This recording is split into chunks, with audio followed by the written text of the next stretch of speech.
लेकिन इस देश में ऐसे भी सूचना और प्रसारण मंत्री हुए हैं जो ये चाहते थे, और अगर आप नाम जानना चाहें तो वो आनंद शर्मा जी, उनको वो ये चाहते थे कि एक कैमरामैन, एक रिपोर्टर उनके ऑफिस के नीचे हमेशा खड़ा रहे। 2012 या 13 में दूरदर्शन की जो टैगलाइन है सत्यम शिवम सुंदरम, उस टैगलाइन को भी हटा दिया गया।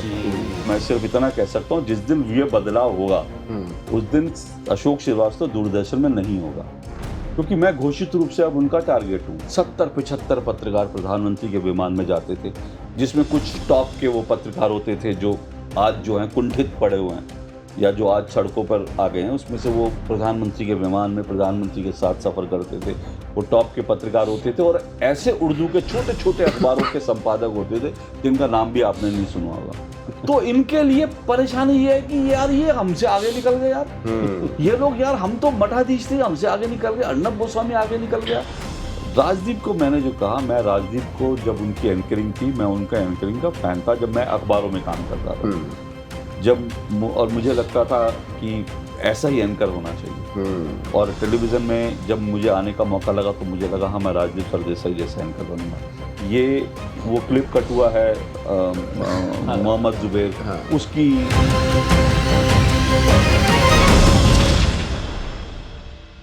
नमस्ते दोस्तों, आप देख रहे हैं कि टीवी का पॉडकास्ट चैनल। और आज जो है हम एक ऐसे खास गेस्ट के साथ इस पॉडकास्ट को करने वाले हैं जिसमें जिन्होंने पत्रकारिता के जगत में एक लंबा अनुभव उनके पास है। और आजकल जिसे कहा जाता है ना पुष्पा मोड, वो फ्लावर टू फायर जिसे कहते हैं दूरदर्शन।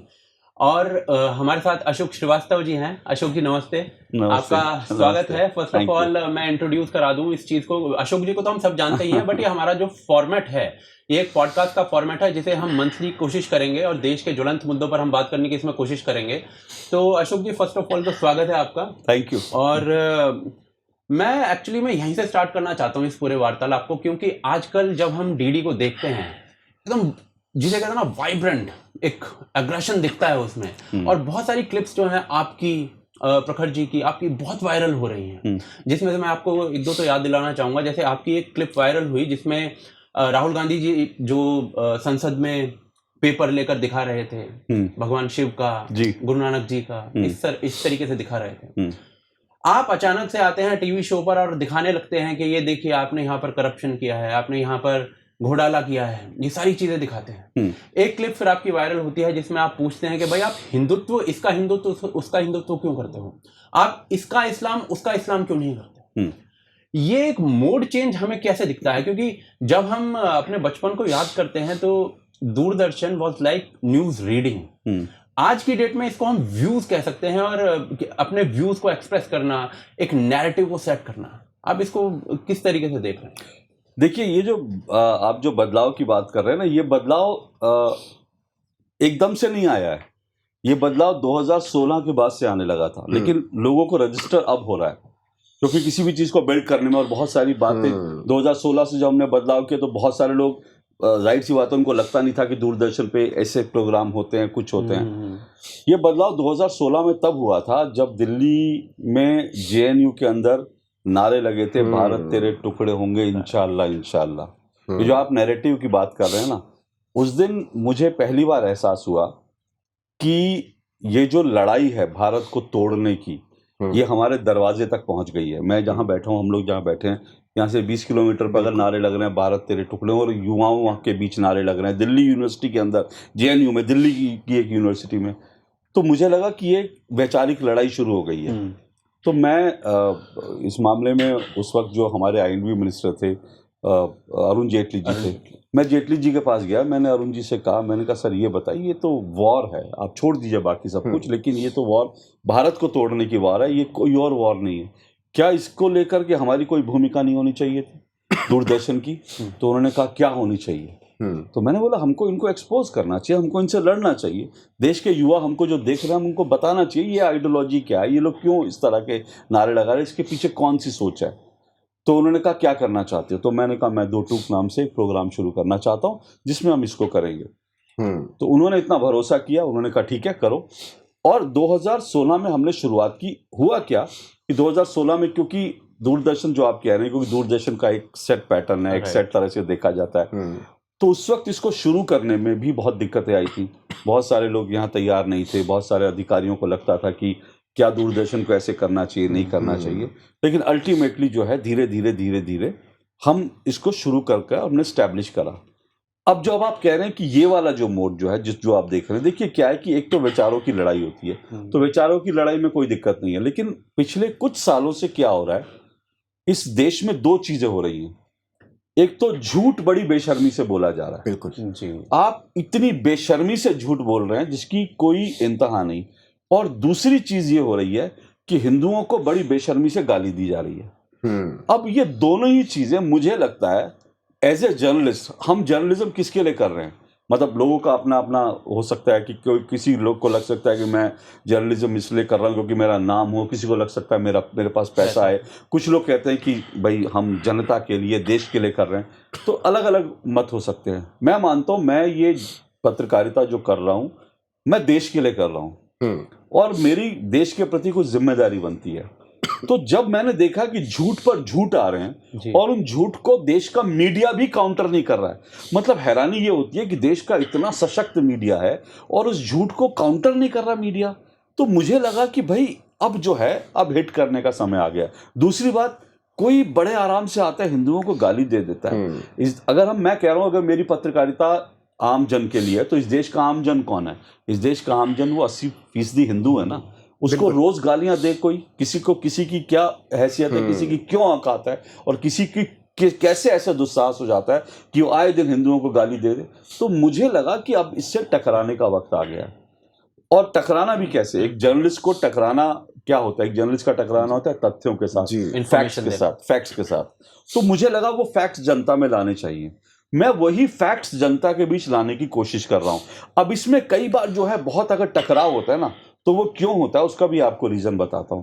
आप अगर तमाम टेलीविजन चैनल देखें और आप अगर दो टूक को देखेंगे तो एक बड़ा डिफरेंट, जो मुझे आज भी कोई कह रहा था, क्या होता है कि नेताओं की एक आदत होती है, वो सवाल कुछ होगा जवाब कुछ देंगे, झूठ बोलेंगे झूठ से चले जाएंगे, जलेबी, हाँ मतलब जलेबी बनाने लगते हैं। एग्जैक्टली वो जलेबी बनाते हैं। मैं देखता हूं कि किसी चैनल पर भी कोई जलेबी बनाता है ना नेता, तो उसको छोड़ दिया जाता है, मतलब एंकर का भी काउंटर नहीं, क्योंकि अलग अलग तरह का डर है। मैं अभी ये कह चुका हूं और इस पर मुझे आगे बात करेंगे कि इस देश में मीडिया में डर है, लेकिन डर सरकार का नहीं है, डर विपक्ष का है आज। अच्छा। तो ये इस देश में मीडिया इस वक्त डरा हुआ है। तो मैं देखता हूं कि सवाल ही नहीं करते। तो मैंने ये भूमिका बांधी, मैंने कहा मैं एक सवाल को 1 बार 2 बार 4 बार पूछूंगा, आवाज ऊंची करके पूछूंगा, और उसके बाद जब ये रजिस्टर हो जाएगा कि फलाना नेता झूठ बोल करके इस सवाल का जवाब दे, तब मैं आगे बढ़ जाऊंगा। तो मैं इसलिए ये पूरा का पूरा मोड दिख रहा है, और मुझे लगता है एज ए जर्नलिस्ट मुझे लगता है ये आज की जरूरत है। बिल्कुल। इसमें अशोक जी एक चीज ये भी है कि जब ये चेंजेस आप लाने का प्रयास कर रहे थे, और मतलब जो दूरदर्शन की बातें हमने पुरानी सुनी हुई हैं, जैसे उसमें कई जगह पे ये भी आया है कि मालिनी अवस्थी जी एक बार गाना गाने लगी थी और वो राम जी का गाना गाने लगी थी, तो उनको रोक दिया गया था, बीच प्रोग्राम में रोक दिया गया था कि आप राम का गाना नहीं गा सकते। सिमिलरली रामायण को भी सेक्युलर बनाने का भी प्रयास किया गया। रामायण उसको बड़ी मुश्किल से पास किया गया, और उत्तर रामायण को आने नहीं दिया गया। तो ये जो चीजें हुई, वहां से ये जो ट्रांजिशन है, क्या ये सरकार टू सरकार वेरी करता है? क्या अगर मतलब सपोज करिए कभी कांग्रेस सत्ता में आ जाती है तो वही वाला दूरदर्शन आ जाएगा या यही दूरदर्शन रहेगा?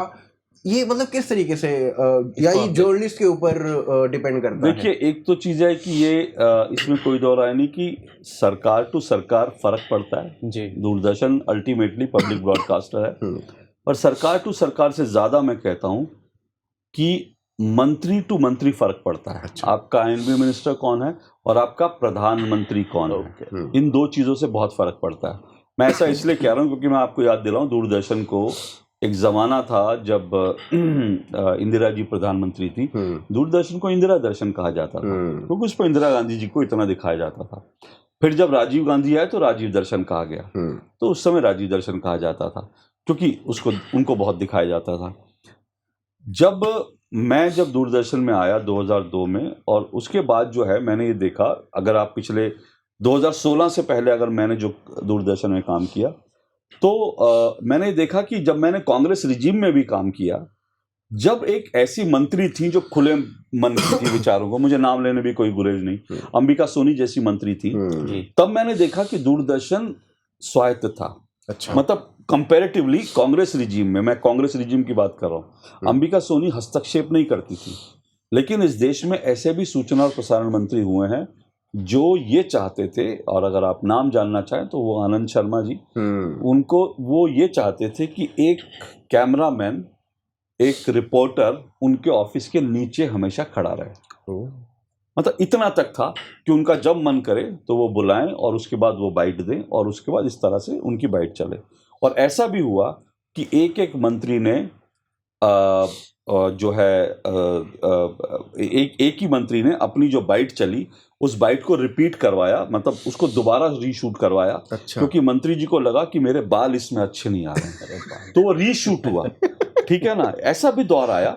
लेकिन उसी तरफ मैं कह रहा हूँ, मैं फिर कह रहा हूँ, मंत्री तो मंत्री क्यों कह रहा हूँ, एक तरफ ऐसे मंत्री, दूसरी तरफ अंबिका सोनी जैसी मंत्री भी थी जिन्होंने कोई इंटरफेयर नहीं किया। कई बार लोग मुझसे पूछते हैं कि आप इतने समय तक कैसे सर्वाइव कर गए उस दौर में। आप तो मतलब लोग मेरे को कहते हैं मैं संघी हूँ, मैं ये हूँ, मैं वो हूँ, अलग अलग वो देते हैं। तो लोग कहते हैं कि आप तो कैसे छोड़ दिया। अभी भी मैं देख रहा था एक कांग्रेस के कांग्रेस के मीडिया सेल से जुड़े एक पत्रकार हैं, वो एक दिन ट्वीट करके लिखते हैं कि इस आदमी को कांग्रेस ने छोड़ दिया इतने सालों तक, और ये जो है आज ऐसा कर रहा है, इसको तो कांग्रेस का वो मानना चाहिए। तो देखिए, मैं जब यहाँ पर इतने साल रहा तो उसमें मेरे ऊपर भी 2 बार ऐसा हुआ कि मुझे 2 बार उस समय निकालने की कोशिश हुई। अच्छा, मेरे खिलाफ फाइलें खुल गई वो, लेकिन जब वो मेरे खिलाफ फाइलें खुली तो मेरी फाइल में कुछ निकला नहीं। और उस वक्त मैं दूरदर्शन दो टूक जैसी कोई चीज़ करता नहीं था उस वक्त मैं, क्योंकि पॉलिटिकल डिबेट दूरदर्शन पे होती ही नहीं थी। 2000 दर्शकों को जानना चाहिए, 2016 से पहले कोई पॉलिटिकल डिबेट दूरदर्शन पर नहीं होती थी, सिवाय चुनाव के समय को छोड़ करके। तो अब जो आपने सवाल कहा ना, तो मैंने कहा एक तो वेरी करता है। दूसरी बात यह है, इस सरकार को, जो नरेंद्र मोदी की सरकार है, इस सरकार को कुछ लोग तानाशाह बोलते हैं, कुछ लोग कहते हैं मीडिया की आज़ादी नहीं है। मैं कहता हूं कि दूरदर्शन आज जितना आज़ाद है उतना आज़ाद पहले कभी नहीं था।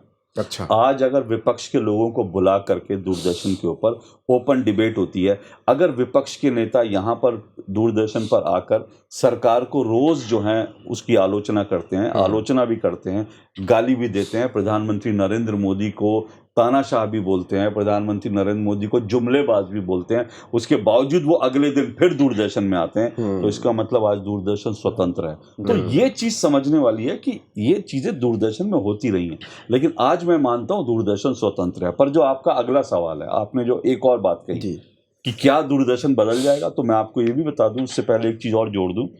2012 या 13 में दूरदर्शन की जो टैगलाइन है सत्यम शिवम सुंदरम, उस टैगलाइन को भी हटा दिया गया था, और वो वापस तब आई जब नरेंद्र मोदी देश के प्रधानमंत्री, तो वो सत्यम शिवम सुंदरम टैगलाइन भी वापस आई।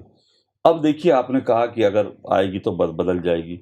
अब आएगी तो बदल जाएगी, ये तो मैं क्या कहूँ, मैं सिर्फ इतना कह सकता हूँ, जिस दिन ये बदलाव होगा उस दिन अशोक श्रीवास्तव दूरदर्शन में नहीं होगा, क्योंकि मैं घोषित रूप से अब उनका टारगेट हूँ।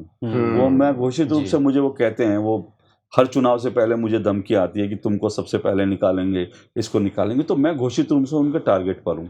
तो अगर सरकार, अगर वो लोग आज ये सोच रहे हैं और अगर वो विपक्ष में रह के 14 पत्रकारों को बैन कर सकते हैं, तो आप उस मेंटेलिटी को, उस मानसिकता को समझ सकते हैं। तो ये तय मानिए कि जिस दिन सरकार बदलेगी दूरदर्शन भी बदल जाएगा। ना अशोक श्रीवास्तव होगा, ना दो टूक होगा, ना बहुत सारी और चीजें जो आप देख रहे हैं वो होंगी, तो वो दौर भी बदल जाएगा, क्योंकि वो मानसिकता अभी से दिख रही है। मैं फिर कह रहा हूँ कि मंत्री के रहने से फर्क पड़ता है, लेकिन जब टॉप की लीडरशिप भी वो मानसिकता दिखा रही है तो मंत्री कोई भी, उससे फर्क नहीं पड़ता। एक बहुत इंपॉर्टेंट बात आपने कही थी अभी, कि मैंने ये देखा अपनी पत्रकारिता में कि हिंदुओं के ऊपर बहुत अटैक हो रहा है, और उस पर मैंने मुखर होकर बोलना शुरू कर दिया।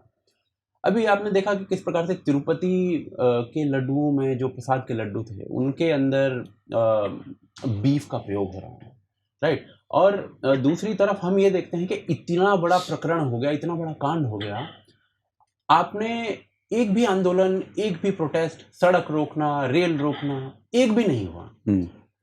जबकि हमने यही चीज देखी कि 1857 का जो पूरा क्रांति थी, वो बंदूक के अंदर बीफ की गोल वो थी, तब हो गया था। तो डू यू थिंक कि ये कमजोरी है सड़क पर ना उतरना, प्रोटेस्ट ना करना, या फिर बिकॉज क्या है ना कि देखिए प्रखर जी बोल लेंगे, आप बोल लेंगे, अशोक जी बोल लेंगे, हम लोग अपने चैनल्स पर थोड़ा बहुत बात कर लेंगे, बट एक्चुअल जो प्रभाव होता है, सरकारें झुकती हैं, वो तब झुकती हैं जब आपने सड़क रोक दी। हमने देखा है ये सर तन से जुदा के नारे लग रहे हैं तो अचानक से किसी को गिरफ्तार कर लिया, पूरा शहर जला दिया आपने। बेंगलोर में हुआ था 2020 में आई थिंक। तो इस प्रकार के पूरे प्रकरण हमें दिखते हैं कि एक समाज जो है वो सड़क पर उतरकर अपनी पूरी बातें मनवा लेता है, लेकिन जब हम हिंदुओं को देखते हैं तो सड़क पर नहीं दिखते हैं। क्या आप इसे कमजोरी मानते हैं या फिर ये एक अच्छी चीज है डेमोक्रेसी के लिए? क्योंकि हिंदू अपनी जिम्मेदारी जानता है, वो सड़क नहीं रोक रहा है, उसे पता है कि सड़क रोकते ही मेरा देश रुक जाएगा। आप कुछ लोग नहीं, कुछ लोग ये कहते, जिनमें मैं भी ये कह रहा था, मैं भी मानता था अब से 2 हफ्ते पहले तक, 3 हफ्ते पहले तक मैं ये मानता था और मैं भी कहता था कि हिंदू सोया हुआ है। लेकिन अभी अचानक मेरे ज्ञान चक्षु खुले हैं और मुझे इस बात का एहसास हुआ हिंदू सोया हुआ नहीं है, हिंदू जगा हुआ है। हिमाचल नहीं, हिंदू जगा हुआ है। हिमाचल की बात छोड़ दीजिए, हिमाचल एक छोटा सा स्टेट है, और अगर हिमाचल वाली क्रांति पूरे देश में हो जाए तो मैं तो भैया प्रणाम करूंगा, मैं कहूंगा भैया इससे बढ़िया क्या हो सकता है। लेकिन मैं ये कह रहा हूँ हिंदू सोया हुआ नहीं है, हिंदू जागा हुआ है। लेकिन हिंदू कर क्या रहा है? हिंदू 2-3 हफ्ते पहले तक आपने देखा, 2 हफ्ते पहले तक हिंदू बेचारा जो है उसके ऊपर इतना काम है, वो बेचारा आईफोन 16 की लाइन में लगा था। 20 घंटे आईफोन 16 की लाइन में लगा था।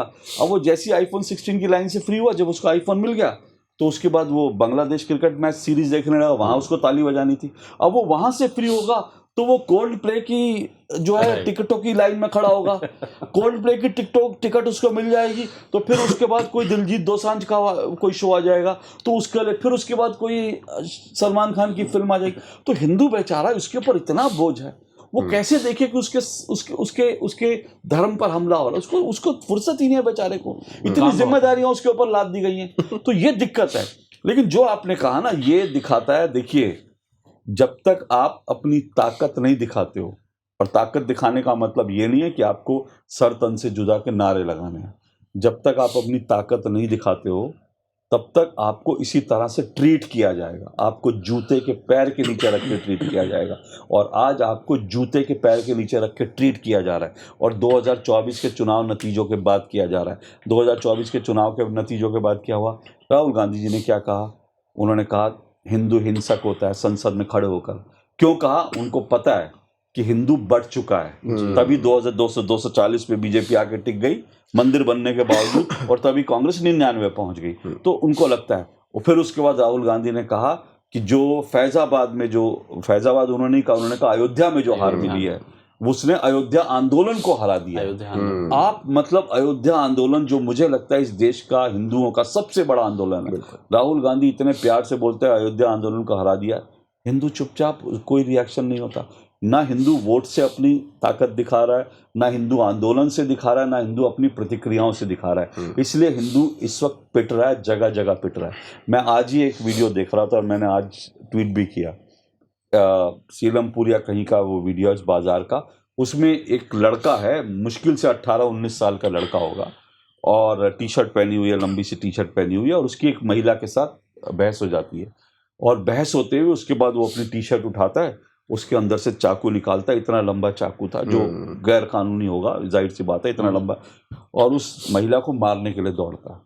मुझे लगा, वो वीडियो देख के लगा, ये हमारा भविष्य है। अगर दिल्ली में ऐसा हो रहा है तो आज ये हो रहा है, 10 साल बाद, 15 साल बाद गली गली में होगा, और हम गली गली में इस तरह के चाकुओं से बचने के लिए घूम रहे होंगे। ये हमारी नियति मुझे दिख रही है। इसलिए दिख रही है क्योंकि हिंदू कहीं रिएक्ट करना भूल गया है, हिंदू अपनी ताकत को भूल गया है। इसलिए ये सब चीजें हो रही हैं। एक दक्षिण का एक नेता उठ के कह देता है कि सनातन एड्स है, मलेरिया, डेंगू है। आप सोचिए, देश में कोई आंदोलन नहीं होता, कोई प्रतिक्रिया नहीं होती। ये जो चीजें हो रही हैं, ये बड़ी शर्मनाक है। और मुझे लगता है ये पता नहीं हिंदू कब जगेगा। हिमाचल में जो हुआ, हिमाचल के हिंदू अब एक रास्ता दिखा रहे हैं। मतलब मुझे लगता है हिमाचल के हिंदुओं से देश को सीखना चाहिए। हिमाचल तो ठंडा प्रदेश है, उसके बावजूद अगर वहाँ के हिंदुओं के खून में इतनी गर्मी है, तो मुझे लगता है उस गर्मी को पूरे देश को महसूस करना। बट हमने देखा था अभी, जैसे कि उत्तराखंड में एक सर्वे हुआ था, वहाँ बताया जा रहा था कि डेमोग्राफिक्स जो है पूरी तरीके से चेंज हो चुकी हैं। गृह मंत्रालय का भी आया था उधर से कि जो नेपाल से सटे हुए इलाके हैं वो वहाँ पर तो खतरनाक रूप से बढ़ चुका है मामला। ठीक है, अगर हिमाचल में ये चीज़ें हो रही हैं तो वो कहीं ना कहीं हमें एक बेहतरी की तरफ ही दिखती हैं। बट मैं इसको थोड़ा सा इस पूरी बात को थोड़ा सा आगे बढ़ाता हूँ, क्योंकि हमने जो टॉपिक आज का डिसाइड किया था वो गोदी मीडिया पर किया था। अच्छा। गोदी मीडिया आपको कुछ समय पहले ही, कुछ साल पहले ही एक टर्म कॉइन किया रवीश कुमार ने। रवीश कुमार ने या जिसने भी किया, रवीश कुमार ने किया, तो ऑफ कोर्स वही कर सकता है। हाँ। तो गोदी मीडिया जैसी टर्म आती है हमारे सामने और एक ऐसा नैरेटिव इस देश में बेचा जाता है जिसको मैं बोलता हूँ भांग बेचना है। एक ऐसा नैरेटिव बेचा जाता है जिसके अनुसार इस देश में गोदी मीडिया जो है वो 2014 के बाद ही आया है। इसी बीच में अशोक श्रीवास्तव जी का एक बड़ा वायरल होता है वीडियो, कुछ साल पहले हुआ था आपका वीडियो वायरल, जिसमें आप बता रहे थे कि किस प्रकार से 2014 से पहले मीडिया के हालात। मैं चाहता हूं कि आप एक बार कंपैरिजन करके बताएं कि 2014 से पहले मीडिया क्या था और 2014 के बाद मीडिया क्या था। इसका कंपैरिजन मैं एक बार आपसे सुनना चाहता हूं। और इसमें ना अशोक जी मैं एक प्रश्न और ऐड कर देता हूँ, वो भी आप साथ में ही ले सकते हैं। आपने थोड़े समय पहले एक बात बोली थी कि आप राजदीप सरदेसाई जैसा बनना चाहते थे। आप उनको देख के बड़े हुए, उनको देख के उनको इमिटेट करना चाहते थे, वैसा बनना चाहते थे। तो एक वो स्टोरी भी बताइएगा कि आप क्या अभी भी राजदीप सरदेसाई बनना चाहते हैं या फिर कुछ बदलाव आ गया है, और असली गोदी मीडिया क्या है। ये दो चीजें आप साथ साथ बता दीजिए। देखिए, ये जो असली गोदी मीडिया, राजदीप की स्टोरी और बाकी सारी स्टोरी सब आपस में मिलती हैं। अब देखिए, आपने कहा कि भाई जिसने ये नाम दिया और आपने कहा ये रवीश कुमार ने, मुझे नहीं मालूम ये टर्मिनोलॉजी किसने दी जी, लेकिन मैं ये जानता हूं कि जिसने भी ये गोदी मीडिया टर्मिनोलॉजी दी वो भारत का इस वक्त सबसे निराश, सबसे कुंठित पत्रकार है। ये कुंठा से निकला है। एक कविता है, वियोगी होगा पहला कवि, तो मुझे लगता है कुंठित होगा गोदी मीडिया कहने वाला। तो जिसकी कुंठा थी ना, उसकी वो कुंठा निकली। अब कुंठा क्यों निकली? कुंठा उसी से निकली जो आप कह रहे थे, मेरा वायरल हुआ था एक वीडियो, और वो मुझे मालूम नहीं था, वो तो मैं एक पुस्तक के कार्यक्रम में था, मैंने बोला और मुझे खुद नहीं पता था वो इतना वायरल हो जाएगा, क्योंकि मैंने उसमें कुछ ऐसे सच बताया था जो लोगों के लिए वो नया था। वो ये था कि देखिए 2014 से पहले, मैंने तो उसमें एक छोटी सी कहानी बताई थी, लेकिन मैं इसको और आपको डिटेल में बताता हूँ। 2014 से पहले देश में जो, भारत में जो पत्रकार थे वो प्रधानमंत्री के साथ जब जाते थे, वो जो किस्सा था वो ये था कि प्रधानमंत्री जब विदेश दौरे पे जाते थे तो पत्रकारों की एक फौज जाती थी। 70-75 पत्रकार प्रधानमंत्री के विमान में जाते थे, जिसमें कुछ टॉप के वो पत्रकार होते थे जो आज जो हैं कुंठित पड़े हुए हैं या जो आज सड़कों पर आ गए हैं, उसमें से वो प्रधानमंत्री के विमान में प्रधानमंत्री के साथ सफ़र करते थे। वो टॉप के पत्रकार होते थे और ऐसे उर्दू के छोटे छोटे अखबारों के संपादक होते थे जिनका नाम भी आपने नहीं सुना होगा। तो वो 70-75 पत्रकारों की एक फौज जो है प्रधानमंत्री के साथ जाती थी। अब जब प्रधानमंत्री के साथ जाती थी तो उसमें उनको एक तो ये होता कि विमान में, पीएम का विमान है तो आपको प्रधानमंत्री के विमान में आप प्रवेश कर रहे हैं और उसके बाद आपको दुनिया की महंगी से महंगी शराब जो आपको खाना है, मतलब अय्याशी, दुनिया भर की अय्याशी करते हुए जा रहे हैं प्रधानमंत्री के साथ विमान में। उसके बाद जब आप वहाँ पहुँचते थे तो वहाँ आपको दुनिया की सबसे महंगी से महंगी शराब जो है, आपका जो कमरा होता था, होटल का कमरा होता था, क्योंकि मेरे कमरे में भी ऐसा हुआ, इसलिए मैं बता रहा हूँ। आप होटल का कमरा दरवाज़ा खोलते थे और आप बगल में जो है आपके जो बेड के साइड में टेबल होता था, उस पर जो है एक ब्लैक लेवल या ब्लू लेवल की बॉटल रखी रहती थी, और वो विदेश मंत्रालय के सौजन्य से बॉटल होती थी। और उसके बाद जहाँ पर पत्रकार रुकते थे वहाँ एक मीडिया सेंटर बनता था। अब वो मीडिया सेंटर आज भी बनता है, पहले भी बनता था, हमेशा बनता है। वो मीडिया सेंटर बेसिकली इसलिए होता है कि पत्रकार वहाँ से फैक्स करना है, इंटरनेट इस्तेमाल करना है, वो सब और सारी जानकारी वहाँ मिल जाए, तो वो हमेशा मीडिया सेंटर बनता है। उस मीडिया सेंटर में एक बार रूम भी होता था और उस बार रूम में आप भाई, और 24 घंटे वहाँ खाना रहता था, बार रूम रहता था। और मैंने अपनी आंखों से पत्रकारों को उस बार रूम से शराब की बोतलें, बियर की बोतलें अपने बैगों में भर के, भर के अपने रूम में ले जाते हुए देखा।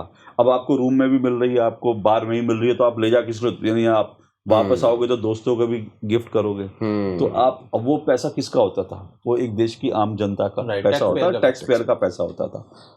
2014 के बाद प्रधानमंत्री नरेंद्र मोदी ने ये सब बंद कर दिया।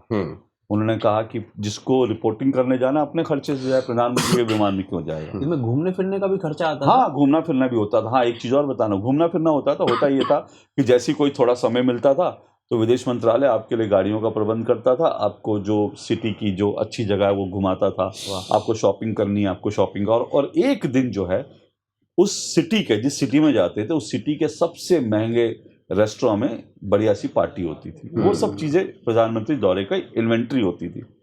अब नरेंद्र मोदी जी ने सब बंद कर दिया, पार्टी नहीं होती, अब बार रूम नहीं होता, अब आप होटल में जाते हो रूम में आपका कोई बोतल नहीं होती, आपको विमान में ले जाएंगे नहीं, ठीक है ना? तो आपकी सारी अय्याशी जो है वो बंद हो गई।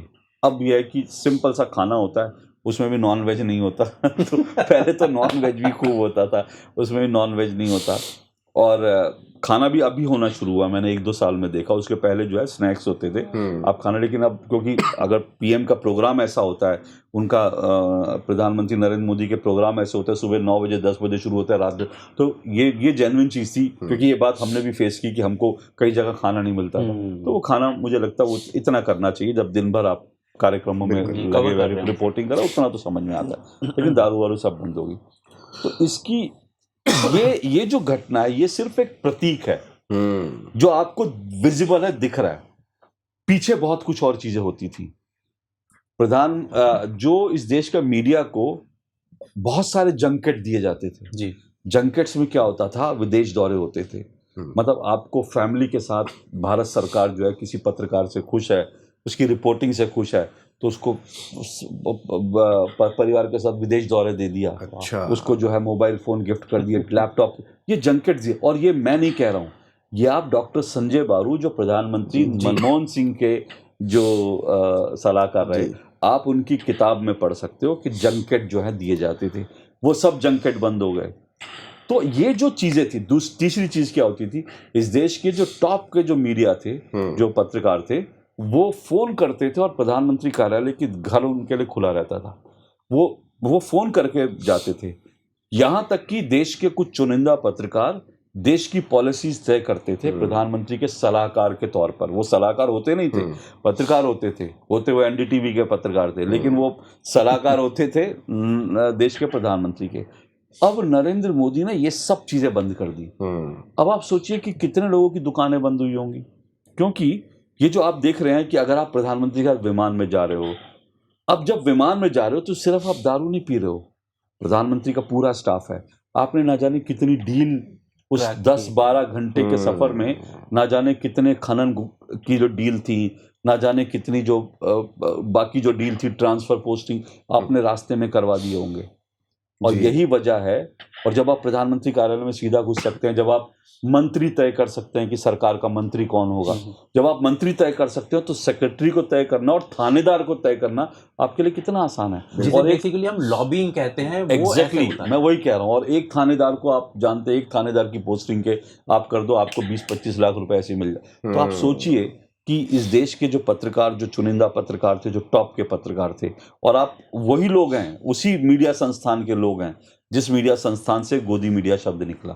ये लोग दरअसल सरकार को चला रहे थे, ये लोग। और मैं ये इस चीज को लेकर मुझे सरकार से और बाकी चीजों से बहुत नाराजगी है। मैं आज बार बार कहता हूं कि अगर आप जो बड़े टॉप के पत्रकार थे, अगर आप उनकी संपत्ति की ईमानदारी से जांच करवा लेंगे, आपको बहुत सारे घोटाले पकड़ में आएंगे। इस देश में ऐसे पत्रकार हैं जिनके दुबई में, जिनके लंदन में अपार्टमेंट्स हैं, जिनके दिल्ली में फार्म हाउस हैं, इनकी सब की जो काली करतूतें हैं, वो सब जो हैं वो कहाँ से आई होंगी? पत्रकारिता से नहीं आई होंगी, ये सब चीज़ें हुई होंगी। तो एक तो ये चीज़ थी। तो ये जब इनकी दुकानें बंद हो गई, तो इन्होंने जो है दूसरा, अब देखा इनकी दुकानें बंद हो गई, इन्होंने देखा दूसरी चीज़। एक तो ये दुकानें बंद, दूसरी चीज़ को इस बात से समझिए, 2012 से पहले हिंदुस्तान में मीडिया एकांगी था, एक तरफा मीडिया था। एक कुछ सेट ऑफ पैटर्न, कुछ रिपोर्टर, कुछ जर्नलिस्ट, कुछ एंकर, कुछ चैनल थे, वो जो कहते थे वो हिंदुस्तान का सच होता था। मतलब वो एक बार अगर राजदीप सरदेसाई, बरखा दत्त, रवीश कुमार श्रीनिवासन जैन, ये अगर एक बार एनडीटीवी पर बैठकर ये कह देते कि दंगा ये हुआ और इस दंगे का ये दोषी है, तो 10 साल तक उसी को दोषी माना जाएगा। वो लोग मठाधीश थे पत्रकारिता के। 2012 के बाद उनकी मठाधीशी टूटनी शुरू हुई। कैसे टूटनी शुरू हुई? सबसे पहले अर्नब गोस्वामी आए। अर्नब गोस्वामी ने इनको चैलेंज किया, ठीक है। ये मोदी के आने से पहले से शुरू हो गया था। तो अर्नब गोस्वामी ने उनको चैलेंज करना शुरू किया। फिर उसके बाद क्या हुआ कि उसके बाद सुधीर चौधरी ने एक अलग लाइन पकड़ी, जी एक अलग लाइन पे चला। तो वो जो मठाधीशी थी कि हम ही जो कहेंगे वही इस देश का सच है, वो उनकी मठाधीशी खत्म हो गई। जैसे उनकी मठाधीशी खत्म हुई और उनकी दुकानें बंद हुई, अब उनको चोट लगी। उनको लगा कि यार अब तो अर्नब गोस्वामी हमसे ज्यादा देखा जा रहा है। लोग अर्नब गोस्वामी को देख रहे हैं, अब तो सुधीर चौधरी को हमसे ज्यादा अब तो अमीश देवगन को, अमन चोपड़ा को हमसे, सुशांत सिन्हा को हमसे। तो इनको लगा कि यार, मैंने अपनी किताब में लिखा है इस बारे में कि 3 इडियट का एक सीन है। 3 इडियट में फिल्म में एक सीन है जिसमें वो जाता है वो अपना वो देखने के लिए, अपना एग्जामिनेशन का रिजल्ट देखने के लिए। तो उसके बाद उस समय वो है ना कि जब हम फेल हो जाए, हम फेल हो जाए, हाँ वो दिक्कत। लेकिन अगर जो हमारा जो दोस्त है ना वो अगर टॉप कर जाए तो वो ज्यादा तकलीफ दे होता है। तो इनके लिए परेशानी ये है कि यार ये हमसे आगे निकल गए यार, ये लोग यार, हम तो मठाधीश थे, हमसे आगे निकल गए। अर्नब गोस्वामी आगे निकल गया। ये लोग, ये कल के बच्चे जिनको हम कहते थे कुछ नहीं, हमसे सपोजिटली राजदीप सरदेसाई ने ही अर्नब गोस्वामी की मेंटरशिप करी थी ना, जब वो वहां से आया। तो अब आप सोचिए ना, राजदीप को ये कितना बुरा लगता हो, कितना लगता होगा कि यार तो वो गोदी मीडिया इसलिए आया। इसी तरह से रवीश कुमार ने, ये सुशांत जो है, सुशांत सिन्हा, रवीश कुमार, सुशांत, दोनों एनडीटीवी में काम करते थे, कई किस्से बताते हैं। अब जिस वक्त सुशांत सिन्हा को जिन परिस्थितियों में छोड़ना पड़ा होगा एनडीटीवी, उस समय रवीश कुमार उसमें एक बड़ा रोल प्ले किया होगा। अब रवीश कुमार को आज लगता है यार, मैं तो कहाँ यार, कल तक इसकी नौकरी को मैं खा रहा था, आज ये जो मेरे से बड़ा। तो ये जो कुड़न, ये जो पीड़ा, ये जो दर्द होता है ना, इस दर्द को समझिए। उस दर्द से निकला है ये गोदी मीडिया। तो ये दर्द है दरअसल। और एक चीज इसमें ये भी नहीं भूलना चाहिए, मैं फिर कहता हूं, मैंने अपनी किताब में इस बात को लिखा है कि भारत का सबसे बड़ा गोदी मीडिया, भारत का पहला गोदी मीडिया अगर कोई है तो एनडीटीवी था। क्योंकि ये एनडीटीवी, गोदी का मतलब क्या? गोदी मीडिया ये कहना चाहते हो कि ये गोदी मीडिया सरकार की गोदी में बैठा है, जबकि सरकार की गोदी में एनडीटीवी बैठा। एनडीटीवी सरकार की गोदी में बैठ के जिसकी लॉन्च पार्टी प्रधानमंत्री के निवास पर हो, जो राष्ट्रपति भवन को लॉन्च पार्टी प्रधानमंत्री निवास में, राष्ट्रपति भवन में अवार्ड फंक्शन करे। मतलब दूरदर्शन सरकारी चैनल बोलते हैं, आज तक दूरदर्शन की हैसियत नहीं हुई कि वो राष्ट्रपति भवन का जो है उसका ऑडिटोरियम को बुक करा ले, वहां पे कोई प्रोग्राम कर ले। आप सोचिए एनडीटीवी राष्ट्रपति भवन में, तो उससे बड़ा गोदी मीडिया क्या हो सकता है? दूरदर्शन के वो उसका भी तो इक्विपमेंट्स का भी तो कुछ केस था। वो इक्विपमेंट, दूरदर्शन के सिर्फ इक्विपमेंट नहीं, दूरदर्शन की फुटेज, ये सब चुरा कर एनडीटीवी खड़ा हुआ। और इसको लेकर कई सीबीआई के केस चले, वो बंद हो गए, उसको लेकर भी जांच पूरी नहीं हुई।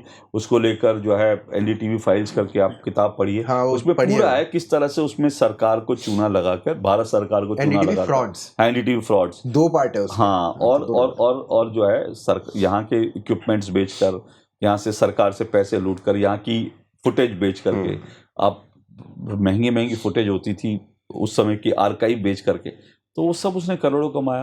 अब जहाँ तक राजदीप की जो आपने बात की ना, और अगेन इसमें भी एक कहानी आप ये देखिए, पहले पत्रकारों को कितनी आसानी से पद्मश्री, पद्म भूषण मिल जाता था, अब आज नहीं मिलता। तो नहीं मिलता तो फिर ये भी चिंता, ये भी। राजदीप को मैंने जो कहा, मैं राजदीप को, जब उनकी एंकरिंग थी, मैं उनका एंकरिंग का फैन था, जब मैं अखबारों में काम करता था, और मुझे लगता था कि ऐसा ही एंकर होना चाहिए। और टेलीविजन में जब मुझे आने का मौका लगा तो मुझे लगा हाँ, मैं राजदीप सरदेसाई जैसे एंकर बनूंगा। लेकिन 2008 जो है, वो 2008 के बाद जो, और 2008 की जो कहानी है, वो इस देश को जाननी भी चाहिए। और वो कहानी मैंने कई बार बताई भी है, और वो कहानी है जिसने राजदीप के बारे में मेरी पूरी धारणा बदल दी। और वो इसलिए भी ज़रूरी है, उससे आपको समझ आएगा कि असली गोदी मीडिया कैसा होता था। 2008 में आपको मालूम है कि कैश फॉर वोट हुआ था, जब मनमोहन सिंह की सरकार ने अमेरिका के साथ परमाणु डील कर ली थी, तो लेफ्ट वाले नाराज़ हो गए थे, तो लेफ्ट ने मनमोहन सिंह सरकार से अपना समर्थन वापस खींच ली थी। और उस वक्त लेफ्ट के समर्थन पे ही मनमोहन सिंह की सरकार चल रही थी। तो उसके बाद ये तय हो गया कि अब ये सरकार गिर जाएगी। लेकिन मनमोहन सिंह और कांग्रेस ने और अमर सिंह वगैरह ने मिलकर के सांसदों की खरीद फरोख्त की और उसके बाद वो सरकार बच गई। लेकिन सांसदों की खरीद फरोख्त जब हुई तो उसका पूरा का पूरा, जब खरीद फरोख्त हो रही थी तो उसका पूरा एक स्टिंग ऑपरेशन हो गया था और वो राजदीप सरदेसाई की टीम ने किया था। राजदीप सरदेसाई ने अपने कैमरामैन, अपने रिपोर्टर को भेजा। अगर सोचिए 2008 में, और उसके बाद कुछ सांसद पैसे लेकर के संसद में पहुंचे थे, आप संसद में उन्होंने पैसे लहराए थे, सारी कहानी हुई थी। अब उस समय, उस दिन, जिस दिन संसद में पैसे लहराए जा रहे थे, उस दिन स्टिंग ऑपरेशन हो चुका था। अगर उस दिन टेलीविजन चैनल पे स्टिंग ऑपरेशन आ जाता, 2008 में मनमोहन सिंह की सरकार गिर जाती और 2009 के चुनाव कुछ और होते। ठीक है ना, जो 2009 में मनमोहन सिंह वापसी, 2008 में मनमोहन सिंह सरकार गिर जाती, लेकिन वो स्टिंग ऑपरेशन टेलीकास्ट नहीं हुआ। क्यों नहीं हुआ? क्योंकि राजदीप सरदेसाई ने कहा कि मैं इसकी अभी जांच करूंगा। वाह, ठीक है। और राजदीप सरदेसाई ने उस स्टिंग ऑपरेशन को टेलीकास्ट होने से रोक दिया।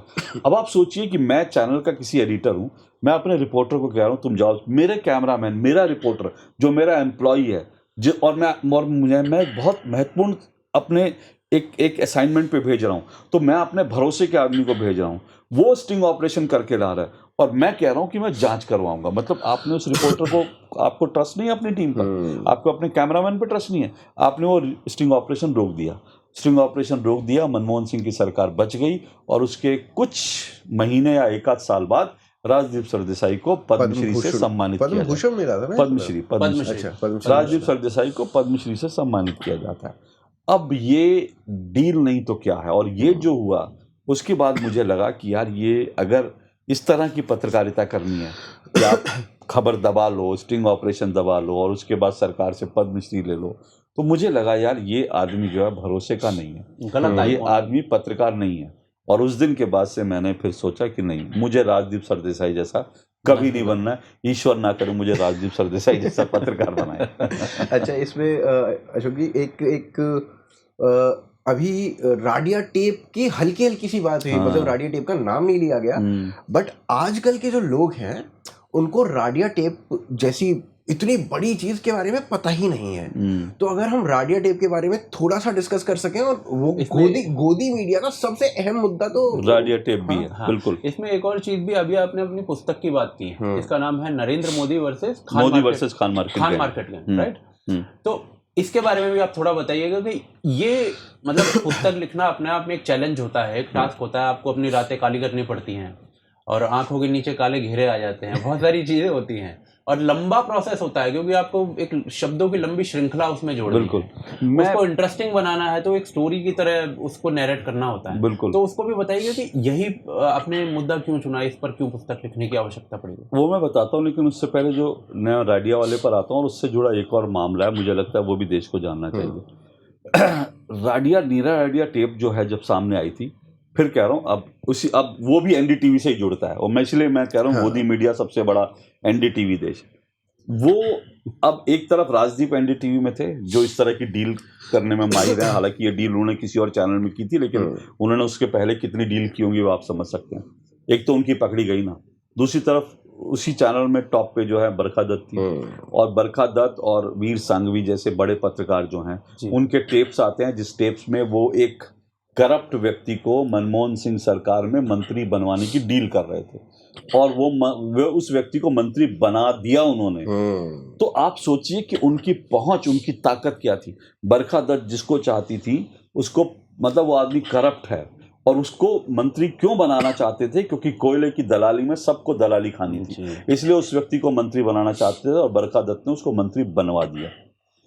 वीर संघवी थे, उसमें कई सारे पत्रकार थे जी। तो वो जो टेप सामने आई, उससे पता चला कि भारत के कुछ पत्रकार कैसे सरकार चला रहे थे। और ये बात समझनी चाहिए, मंत्री बनाना सरकार चलाना होता है। इसलिए मैंने कहा कि ये जो सरकार चला रहे थे ये लोग जो हैं दरअसल ये असली गोदी मीडिया थे, क्योंकि सरकार की गोद में बैठे थे। बल्कि इनके लिए तो ये कहना चाहिए कि बल्कि सरकार इनकी गोदी में बैठी थी। ये लोग सरकार की गोदी में, सरकार इनकी गोदी में बैठी थी। अब इनको पालनकर्ता पत्रकार कहा जाए, क्या किया जाए, मुझे नहीं पता। लेकिन एक चीज मैं आपको और बता रहा हूँ, ये गोदी मीडिया, ये सब चीजें आज के दौर में आप देख रहे हैं। मैंने जितना मैं जानता हूँ, क्योंकि मुझे 30 साल तो हो गए मीडिया में रहते हुए, और उसके पहले भी मैं कहीं ना कहीं पत्रकारों से, मीडिया से जुड़ा रहा। मैंने अभी थोड़े दिन पहले एक ट्वीट किया, और मुझे लगता है ये शब्द अब लोगों को जानना चाहिए। गोदी मीडिया तो आज शब्द आया, और मैंने अपनी किताब में असली गोदी मीडिया के बारे में लिखा, असली गोदी मीडिया कौन है। लेकिन अब मैंने कहा कि भारत में गोदी मीडिया से पहले एक लिफाफा पत्रकार होते थे। लिफाफा पत्रकारिता होती थी। वो लिफाफा पत्रकारिता क्या होती थी कि दरअसल अर्जुन सिंह जब कांग्रेस के चीफ मिनिस्टर थे, तो उन्होंने इस परंपरा को शुरू किया, और वो सिर्फ फिर भोपाल तक नहीं रुकी, वो दिल्ली तक आ गई। कांग्रेस की बीट को कवर करने वाले जितने पत्रकार होते थे, जो अर्जुन सिंह के खास थे, जो अर्जुन सिंह और कांग्रेस की लाइन लेंथ को फॉलो करते थे, मतलब मैं सबको नहीं कहता, उसमें बड़े सारे ईमानदार पत्रकार भी होंगे, और थे ईमानदार पत्रकार, हैं ईमानदार पत्रकार। तो उसमें क्या होता था कि जो लोग कांग्रेस की बीट को करने वाले और सब होते थे, उनके पास हर महीने की 1 तारीख को जितनी आपकी सैलरी थी, मान लीजिए आप नवभारत टाइम्स में, जनसत्ता में, किसी अखबार में आप ब्यूरो चीफ हैं, किसी अखबार में आप जो है कुछ हैं, अगर आपकी सैलरी 10,000 की है, 20,000 है, तो 1 तारीख को उतने ही आपकी सैलरी के बराबर का लिफाफा आपके घर पर पहुंच जाता था। उसमें कैश, हरे हरे नोट होते थे। ये अर्जुन सिंह जी ने इस परंपरा को शुरू किया था, और उसके बाद पहले भोपाल पे चले, उसके बाद दिल्ली में आ गई। तो ऐसे सारे पत्रकारों को एक लिफाफा आता था, उसमें उनके हरे हरे नोट होते थे। अब इनमें से कई सारे लिफाफा पत्रकार जो उस दौर में कांग्रेस के लिए लिफाफा पत्रकारिता का, आज कांग्रेस के आईटी सेल के लिए काम कर रहे हैं। तो आप सोचिए, जो कांग्रेस के आईटी सेल के लिए आज काम कर रहे हैं, अब उनको लिफाफे की आदत पड़ी थी, तो कांग्रेस से लिफाफा तब भी ले रहे थे, अब आईटी सेल के मेंबर बन के ले रहे हैं।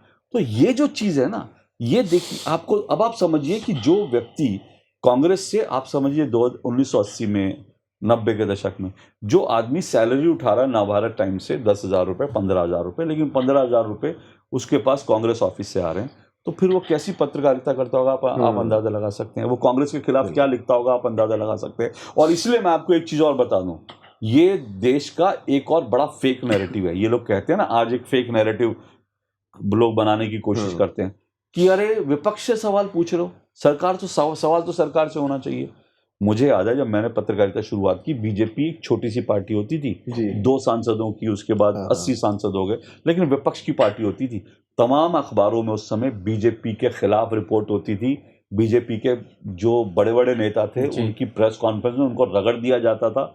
मैं खुद भी उनमें शामिल हूँ, हम खुद सवाल पूछते थे, हम लोग पूछते थे, और बीजेपी को लिखा जाता था बीजेपी लुम्पिन लोगों की पार्टी है, लुम्पिन एलिमेंट्स की पार्टी है, बीजेपी गुंडों की पार्टी, ये सब लिखा जाता था।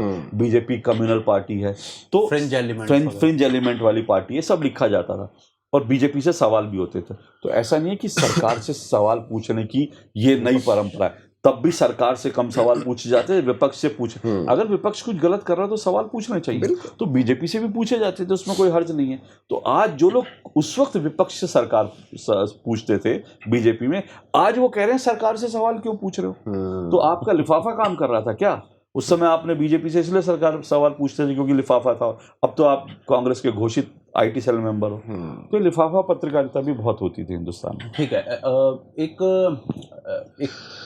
पत्रकार हैं, पत्रकार कहना चाहिए या नहीं मुझे नहीं पता, रोहिणी सिंह नाम है उनका, ठीक है, वो ट्विटर पर काफ़ी रहती हैं अपना 2 BHK जिनको लोग कहते हैं। अब सुना है लोगों ने बदल दिया, 3 BHK कहने लगे। उनका वो बढ़ गया, प्रमोशन हुआ। तो रोहिणी सिंह, जिनका नाम रेडियो टिप्स में भी आया था, अब उनके तरफ से ना मैंने कई बार देखा है, एक ट्वीट किया जाता है और उसको फिर बहुत प्रचारित किया जाता है। उसमें वो बोलते हैं कि भाई जब से ये सरकार आई है, मोदी सरकार आई है, तो सरकार का एक बड़ा ऑफिसर वो रोज सुबह व्हाट्सएप ग्रुप में पत्रकारों को, जितने भी चैनल्स हैं, उनको एक मैसेज भेज देता है, शाम को वही कवरेज की जाती है। और मैंने खुद उन ग्रुप्स को देखा है। आपको लगता है इसमें कुछ एलिमेंट है?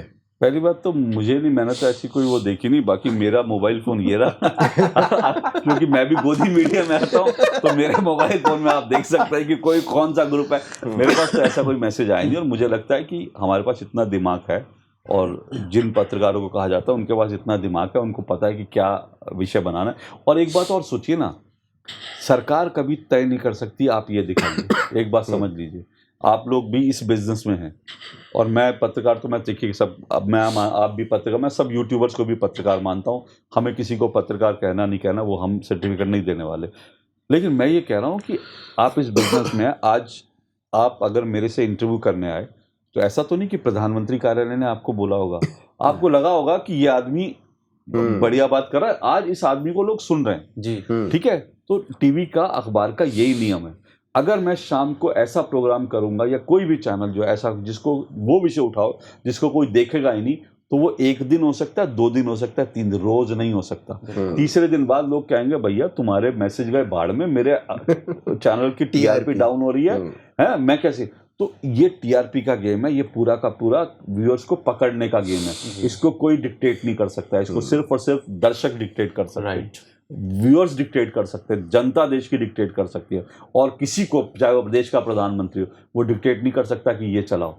आज आपको क्या लग रहा है, आज क्या टेलीविजन चैनलों में स्वच्छता पर डिबेट हो रही होगी क्या कि भाई स्वच्छता के 10 साल हो गए? आज तो ईरान चल रहा होगा, वो खबर है। हाँ, मैं आज ईरान चल रहा है। अब अगर प्रधानमंत्री कार्यालय से आ रहा होता तो सारे चैनल स्वच्छता के 10 साल दिखा रहे होते। जबकि अभी रिसेंटली ही एक रिपोर्ट आई है कि स्वच्छ भारत अभियान के जो ये एक साइंस जर्नल प्रस्तुत हुआ है, बिल्कुल, उन कह रहे हैं कि 6 लाख से 7 लाख लोगों की जान बची है। यस, मैंने कहीं कवरेज नहीं देखी है, ये चीज है। तो ये अब इस पे डिबेट तो नहीं हो रही ना, डिबेट तो इस पे नहीं हो रही, डिबेट ईरान पे ही हो रही है। हाँ, ईरान पे हो रही है। दुनिया में जो वॉर चल रही है वो इजराइल पर हो रही है। तो आप कैसे कह सकते हैं कि प्रधानमंत्री, ये देखिए फिर कह रहा हूँ ना, ये कुंठा, ये पीड़ा, ये दर्द जो है अब वो दर्द जो है निकलता है, इसलिए ये लोग इस तरह। और मैं अपने जो है, आपने किताब की बात की, तो मैं बताऊं, मैंने अपनी किताब के अंदर एक चैप्टर लिखा है, असली गोदी मीडिया। लोगों को असली गोदी मीडिया को समझना चाहिए। असली गोदी मीडिया का है। अब आप सोचिए कि आज ही की घटना लीजिए,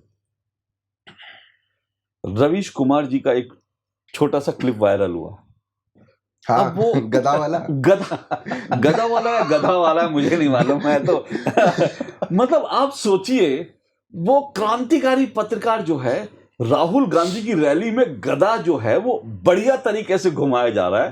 राहुल गांधी और वो पूनिया जो है, वो गधा प्रधानमंत्री कार्यालय में, गधा प्रधानमंत्री के रैली में गधा जो है वो ऐसे पकड़ा जा रहा है, और राहुल की रैली में बड़ी क्रांतिकारी तरीके से गधा घुमाए। अब ये गोदी, अरे भाई तुम सीधे सीधे नीचे लिख दो ना कि राहुल गांधी ने गधा अच्छे से पकड़ा, प्लीज वोट फॉर कांग्रेस।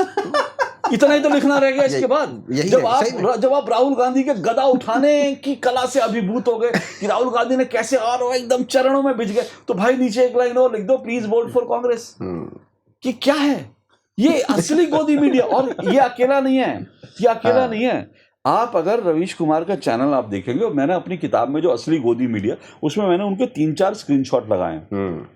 वो लिखते हैं, उनका जब चुनाव के बीच में उनकी जब क्रांतिकारी पत्रकारिता दिखती है, वो लिखते हैं, एक उनका वीडियो बनता है, मैं राहुल हूं, मैं आ गया।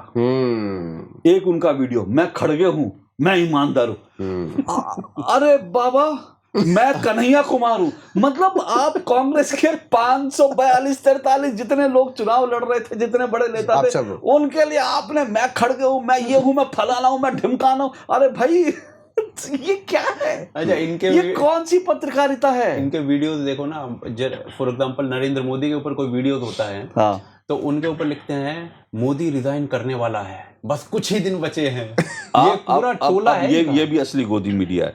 मैं, अगर आप काउंट करेंगे, तो मैं तो काउंट कर रहा था उस दिन 4 जून के बाद, 4 जून से पहले से, 4 जून के बाद से लेकर अब तक जो है, पिछले 3-3.5 महीने में ये लोग कम से कम 20 से 25 बार मोदी की सरकार गिरा चुके हैं। बस 20, और शुक्रवार गिरा देते हैं। हाँ, हर बार नई डेट आती है। अभी मैं आपको नई डेट बताता हूँ। जो पहले सबसे इससे पहले लास्ट जो डेट आई थी वो 17 सितंबर थी। मेरे पास स्क्रीनशॉट है, मैंने ट्वीट भी किया। 17 सितंबर को एक असली गोदी मीडिया ने किया, 17 सितंबर को मोदी को रिजाइन करना होगा। अब 17 सितंबर निकल गई, तो मैंने फिर पूछा, मैंने कहा अब लेटेस्ट डेट कब आएगी? अब लेटेस्ट डेट आ चुकी है। लेटेस्ट डेट जो है वो 3 दिन पहले 4 दिन पहले एक वीडियो आया जिसमें लिखा है संजय जोशी का बीजेपी अध्यक्ष बनना तय, और बीजेपी अध्यक्ष संजय जोशी के बनते ही मोदी का जाना तय।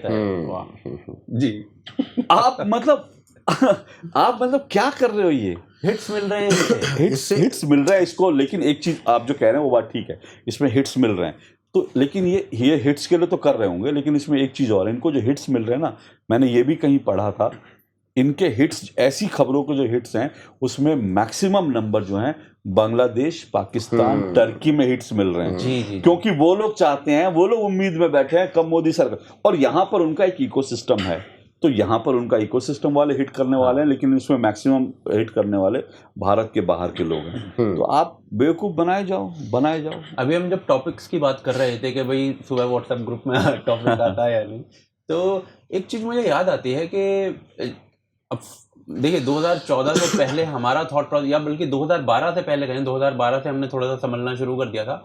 2012 से पहले मैं याद करता हूँ कि मैं उस समय जॉब कर रहा था, मैं इंजीनियर के रूप में जॉब कर रहा था।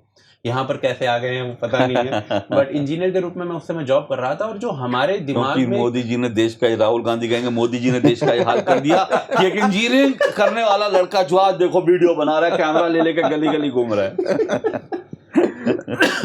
तो मैं उस समय वो याद करता हूँ ना, तो एक इम्प्रेशन हमारे दिमाग में, एक नैरेटिव जो था ना वो ऑलरेडी सेट था।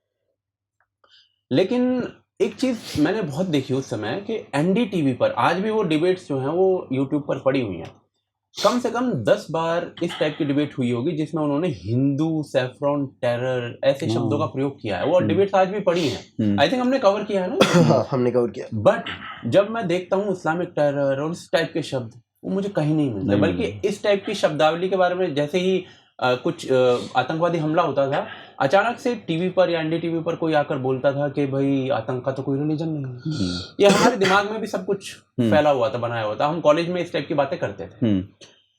अब मैं जब इस तरीके से सोचता हूँ तो उस समय की जो सरकार थी, उस समय की सरकार क्या कर रही थी? उस समय की सरकार का जो गृह मंत्री था, उनका खुद का बयान है हिंदू टेरर, राइट, सुशील कुमार शिंदे का। दूसरी तरफ आप फेक केसेस बना रहे थे, जैसे कि साध्वी प्रज्ञा का हो गया, कर्नल पुरोहित का हो गया, और तीसरी तरफ आप एक नैरेटिव बना रहे थे आतंक का कोई रिलीजन नहीं और भगवा आतंकवाद। तो जो सरकार का नैरेटिव था वो तो एनडीटीवी या और अन्य चैनलों पे, तो असली गोदी मीडिया कौन हुआ? असली गोदी मीडिया कौन हुआ? यही मैं तो एग्जैक्टली, तो ये उस समय जो सरकार का नैरेटिव था वो एनडीटीवी चला रहा था, क्योंकि सरकार से पैसे ले रहा था जी, सरकार से वो सब चीजें कर रहा था, इसलिए उनका नैरेटिव चला रहा था। अब हिंदू टेरर, ये टर्मिनोलॉजी कांग्रेस की गढ़ी हुई है, ये सबको पता है। कांग्रेस और शरद पवार जो है, इन लोगों ने मिलकर ये टर्मिनोलॉजी गढ़ी थी, हिंदू टेरर। अब उसको, हिंदू टेरर को उन्होंने गढ़ा, अब एनडीटीवी की जिम्मेदारी थी, क्योंकि भैया एनडीटीवी तो उन्हीं का पालतू था, तो वो उनकी जिम्मेदारी थी उस नैरेटिव को बढ़ाना। अब मैं ये पूछ रहा हूँ, अब ये देखिए कि जब ये मुंबई पर आतंकी हमला हुआ, अब लोग मेरे को, आप कह सकते हैं कि पत्रकारिता करना, मैं कैसी पत्रकार, बहुत सारे लोग मेरी पत्रकारिता सहमत हो सकते हैं, नहीं हो सकते, लेकिन जब मुंबई में आतंकी हमला होता है और उसके बाद ये कहा जाता है, उसके बाद एक किताब आ जाती है जिसमें लिखा जाता है कि ये आरएसएस की साजिश थी। क्या उस वक्त के देश के कितने पत्रकारों ने सवाल किया? सरकार थी ना, सरकार थी। उस समय जो देश के टॉप के पत्रकार थे, जो एंकर थे, उन्होंने सरकार से, कितने लोगों ने सरकार से सवाल किया? ये मुझे लगता है शोध का विषय है। कितने लोगों ने उस वक्त सरकार से सवाल किया जब कश्मीर से हिंदुओं को खदेड़ा गया, उनका नरसंहार चल रहा था? इन्हीं पत्रकारों ने, जो आज कांग्रेस आईटी सेल के लिए काम कर रहे हैं, ये तब लिफाफा पत्रकारिता कर रहे थे, इन्होंने उस पूरी खबर को दबा दिया। ऐसी कितने इंसिडेंट हैं जो देश में पत्रकारों ने जब सवाल नहीं पूछे। क्यों? क्योंकि उस वक्त तो लिफाफा पत्रकारिता कर रहे थे और आज आईटी सेल के लिए काम कर रहे हैं। अशोक जी, इसमें दो चीज़ें और हैं, मतलब जो मैं पूछना चाहता हूँ। एक तो मेरे को याद आता है, मतलब अभी भाई ने वो बात करी हिंदू टेरर वाली, इसमें मेरे को ये एक याद आता है कि आपको याद है जब बाबा रामदेव यहाँ पे आंदोलन पे बैठे थे रामलीला मैदान में, और रात के अंधेरे में उनके ऊपर लाठियों से हमला हो गया था, जबकि ये पुलिस नहीं कर सकती है, रात के अंधेरे में क्लोज्ड विसिनिटी में नहीं कर सकती है। बिल्कुल। तो उसी दिन सुबह 4 बजे ये हुआ, उसी रात को 8 बजे बरखा दत्त आई थिंक गुलाम नबी आजाद के साथ बैठी हुई थी, या फिर नहीं उसके साथ बैठी हुई थी, वो जिन्होंने मोदी को चाय वाला बोला, क्या नाम था उनका? मणिशंकर हाँ, मणिशंकर अय्यर। मणिशंकर अय्यर के साथ बैठी हुई थी रात को 8 बजे। और उस प्रोग्राम में I think buck stops here होता था वो शायद, तो उस प्रोग्राम में उन्होंने घोषित कर दिया था कि बाबा रामदेव तो ठग है। और उसके बाद थोड़े दिनों के बाद ना एक एनडीटीवी ने एक कुछ वो बनाते थे वो लोग, कैरिकेचर टाइप का बनाते थे, एनिमेशन का, जैसे आजकल सो सॉरी वगैरह टाइप की चलते हैं, तो वो बनाते थे उस टाइम पे। अब उस कैरिकेचर में उन्होंने क्या किया, उन्होंने गाना चलाया और बाबा रामदेव का कैरिकेचर बना रखा था, वो उसको भगा रखा था और पीछे गाना चला रखा था, भाग भाग DK Bose DK DK Bose, ये गाना वहां पे चला रखा है। अब इसके बारे में लोगों को पता ही नहीं है ये हो रहा है। देखिए, ये अगर आप उस वक्त की जो मीडिया रिपोर्टिंग थी, अब कितने पाप छुपाए गए, अगर उस पर कोई शोध करे ना, मुझे लगता है बहुत बहुत वंडरफुल शोध होगा, कमाल का शोध होगा। उस वक्त किस तरह की भारत में पत्रकारिता, अभी भी निकल जाता है ना, कई लोग छोटी छोटी क्लिप निकल आते हैं। यही सुप्रिया सिन्हा जो है, मैंने इस पे पूरा 25 मिनट का एक प्रोग्राम किया है कि उस टाइम पे क्या क्या चीजें चल रही थी। तो वो बता, ये वही यही सुप्रिया सिन्हा जो है वो एनडीटीवी पे बैठकर बताती थी कि फार्म जो है लॉ जो है वो क्यों होने चाहिए, और ये इस तरह की चीजें, बहुत सारी चीजें हैं जो आज वायरल हुई हैं। तो ये सारी चीजें मुझे लगता है बहुत शोध का विषय है, और ये एक्चुअल में गोदी मीडिया उस वक्त लोगों ने देखा। आज तो मैं देखता हूँ कि मीडिया अलग अलग तरह से रोज गाली देते हैं प्रधानमंत्री को, गाली भी देते रोज हैं, सरकार गिराते हैं, हाँ, रोज सरकार भी गिराते हैं, रोज मोदी की। तो इसलिए जो है मुझे लगता है ये सब चीजें जो है ना। तो एक चीज और मैं साथ में पूछना चाह रहा था, वो ये कि ये जो टैग दिया जाता, ब्रांडिंग करी जाती है, जैसे आरएसएस के लोगों को संघी बोल दिया गया, और संघी का मतलब लोगों, आम जनता में संघी का मतलब ऐसा बना दिया गया कि संघी तो टेररिस्ट होता है, तो संघी तो होना ही नहीं चाहिए। अरे संघी आ गया, जय श्री राम बोल दिया, अरे तू तो संघी है, ऐसी टाइप की चीजें हो गई। तो जय श्री राम बोलने तक में लोग डर गए, आरएसएस को ज्वाइन करने तक में लोग डर गए। फिर उसके बाद पत्रकारिता शुरू हुई दूसरी, तो जो इनके साथ मैच नहीं करती थी उसको गोदी मीडिया टैग कर दिया गया। लेकिन उसी टाइम पे आई थिंक 2016 के आसपास प्रेस्टिट्यूट शब्दावली का एक प्रयोग किया गया था, जो कि आज विलुप्त हो चुका है, वो उसका कोई प्रयोग नहीं करता। या फिर एक टर्मिनोलॉजी आई थी एंटी नेशनल्स, और उस एंटी नेशनल से ये लोग बड़े शुद्ध हुए थे कि हमें एंटी नेशनल बोल दिया, हमें एंटी नेशनल बोल दिया। या फिर प्रेस्टिट्यूट से भी बड़े तगड़े तगड़े प्रोग्राम्स किए गए थे एनडीटीवी के ऊपर, निधि राजदान ने किया था, राजदीप ने भी किया ही था, शायद राजदीप ने कहीं और किया था, राजदीप ने लिखा भी था yes I am anti national, बड़ा सा एक आर्टिकल लिखा था।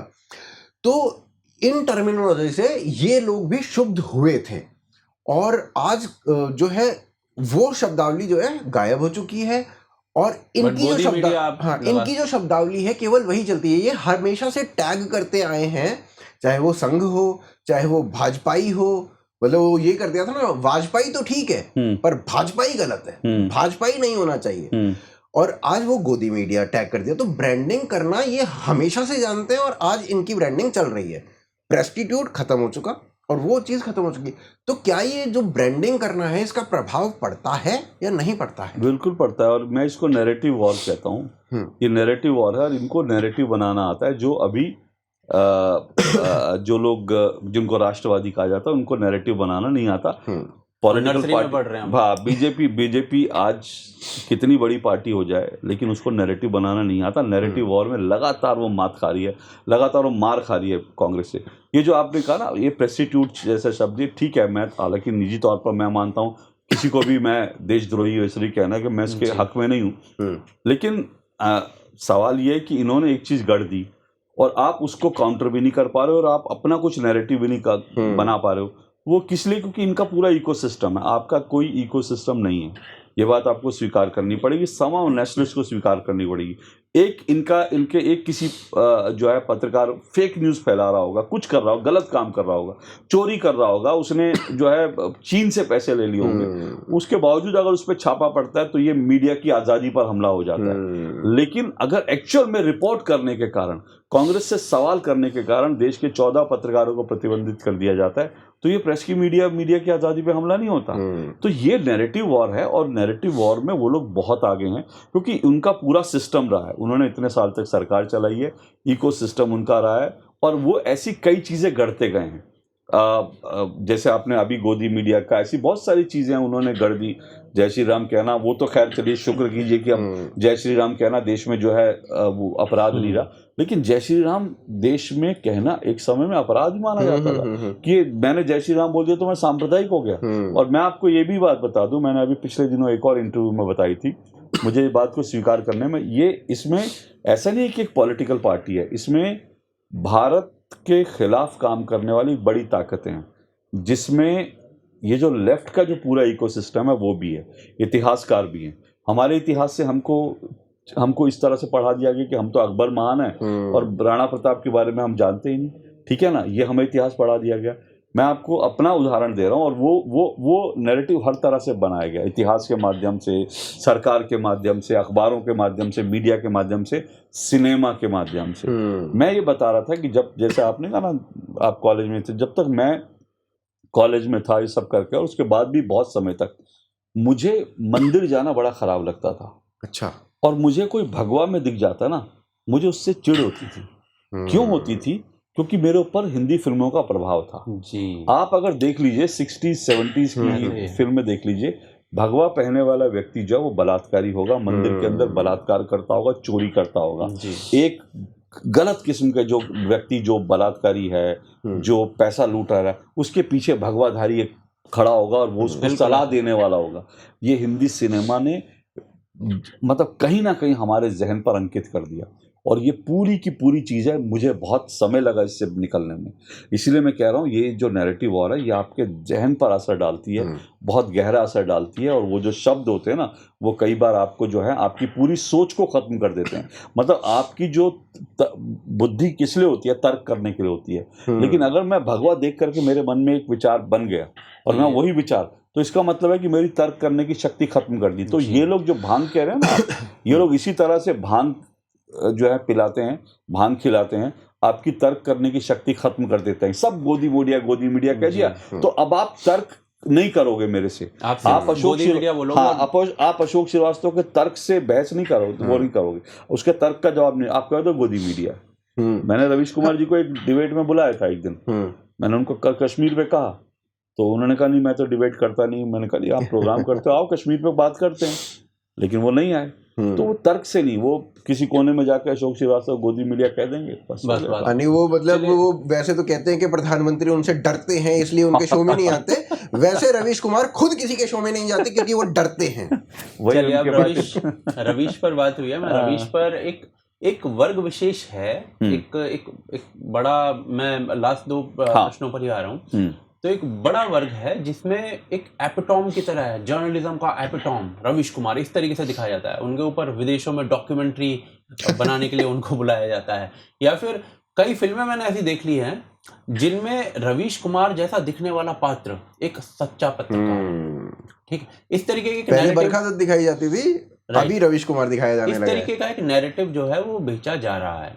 अब रवीश कुमार बोलते हैं कि भाई जो पत्रकार का काम होता है वो सिर्फ क्रिटिसाइज करना होता है गवर्नमेंट को, क्योंकि गवर्नमेंट के पास अपने आप मशीनरी है, वो पैसा खर्च करके अपना प्रचार कर लेती है। तो सिर्फ क्रिटिसिज्म एक रिपोर्टर का काम होता है। आपका व्यू जानना चाहता हूँ, रिपोर्टर का काम अगर रिपोर्टर का काम सिर्फ क्रिटिसाइज करना होता है, मतलब सरकार अगर पैसा खर्च करके कर लेगी, तो पैसा तो कांग्रेस भी खर्च करके कर रही है। बिल्कुल। तो आप तो मतलब और आप किसके लिए कर रहे हो? आप सरकार को क्रिटिसाइज कर रहे हो और आप कह रहे हो कि राहुल गांधी की गदा हिलाने का तरीका भी आपको बाहर है। तो मतलब ये अगर पत्रकारिता है तो फिर भैया मतलब भगवान बचाए पत्रकारिता। ऐसे मेरे को याद है 2012 में भाजपा ने एक भारत बंद की घोषणा करी थी और रवीश कुमार ने कैटेगोरिकली भाजपा को क्रिटिसाइज किया था कि वो भारत बंद करने से भारत चलेगा क्या। और आज की डेट में जितने भारत बंद के कॉल्स आते हैं रवीश कुमार उनको कहता है कि हाँ हाँ होना ही चाहिए भारत बंद। वो तो उनके बहुत सारे ट्वीट वो वायरल है। लोग पहले रवीश कुमार के सोशल मीडिया की देखिए एक ताकत है कि आपको वो नंगा कर देती है। आपने जो कल कहा आज का वो लोग उस पर कंपेरिजन कर देंगे। तो वो तो आप वही लोग तो रोज नंगे होते हैं इसलिए बेशर्म होते हैं, इनको कोई फर्क नहीं पड़ता। लेकिन मेरा मूल सवाल ये है कि देखिए हम अगर किसी चीज को, अगर भारत बंद को हम गलत मानते हैं तो हम उसको हमेशा गलत माने। अगर आपको लगता है कि बंद से कुछ नहीं होता, आप एक समय सही माने एक समय गलत, वो नहीं हो सकता आपके। और दूसरी बात यह है कि सरकार को क्रिटिसाइज करना चाहिए, बिल्कुल कोई दिक्कत नहीं है। पॉलिटिकल पार्टी को क्रिटिसाइज करना चाहिए, प्रधानमंत्री को क्रिटिसाइज करना चाहिए। सर मैं तो यहाँ तक कहता हूँ कि पब्लिक को भी क्रिटिसाइज करना चाहिए भाई सारे स्तंभ है सबसे प्रश्न पूछना चाहिए। मैं वही कह रहा हूँ ना, ये पत्रकारिता की कौन सी थ्योरी है कि विपक्ष को क्रिटिसाइज नहीं करना चाहिए। अगर राहुल गांधी भारत से बाहर जाकर भारत का लेकर झूठ बोलेंगे, अगर वो गलत तथ्य देंगे तो क्या उनको क्रिटिसाइज नहीं? अगर राहुल गांधी ये कहेंगे, और मैं ये देखना चाहिए जो भारत का असली गोदी मीडिया, कितने लोगों ने इस पे वीडियो बनाई या यूट्यूबर्स ने। राहुल गांधी ने कहा मैंने मिस इंडिया की लिस्ट देखी, एक भी उसमें दलित नहीं है, अल्पसंख्यक नहीं है, एक भी उसमें आदिवासी नहीं है। अरे भाई साहब, भारत की पहली मिस इंडिया अल्पसंख्यक थी और 42 हो चुकी हैं, और आपने कितनी सफेदी से झूठ बोल दिया। क्या ये मीडिया का काम नहीं है? क्या मीडिया विपक्ष को, क्योंकि वो विपक्ष में है, उनको फ्री रन दे दे कि आप झूठ बोलो, आप भड़काओ बयान दो, आप दंगे भड़काओ, आप जाति में बांटो, फ्री रन दे दे?